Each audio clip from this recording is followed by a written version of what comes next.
What's going on, y'all? This is Masterpiece, and I've been elected to do a 60-second truth challenge from The Build.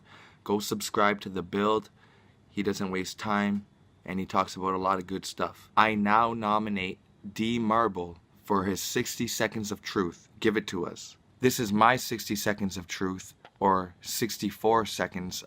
I tried to fit it all in, and there's still more left. So please enjoy this 60 seconds of my truth. And make sure you pause the video every time the screen changes to take in the information that I couldn't fit in vocally.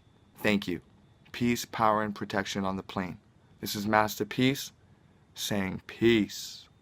The human body's intestinal tract is so long because it is designed for vegetation. We do not have to cook vegetation, but if we do not cook flesh, we will become ill. Apes are said to be genetically similar to humans, and they are plant eaters with very long, sharp teeth from melons, coconuts, and bamboo. Work animals are vegan and have much higher endurance than carnivores. Creating tools to hunt and practice hunting may take weeks to months, all the while we were eating plants. Flesh and dairy is acidic, which forces the body to use alkaline minerals from the bones to protect you from acidosis. Murder is wrong no matter who the victim is. Black people were thought of as less than animals and were treated worse. Now it's time to view animals as more than food. Food animals have suffered the longest holocaust known to man, with 70 billion animals killed every year. If you're a woman, you will empathize to the fact that dairy cows need to continuously be raped and impregnated to produce milk for a child that is immediately taken away from it. Cows and pigs eat more vegetation than humans do, but can only feed a handful of families. If we stop breeding animals for food, all of that farmland can be used to feed many families. Question: if over 1 million vegans can live healthy, happy lives, it's proof that you do not need animal products to live, which means we only eat it for taste. Is your stomach a graveyard? Save lives.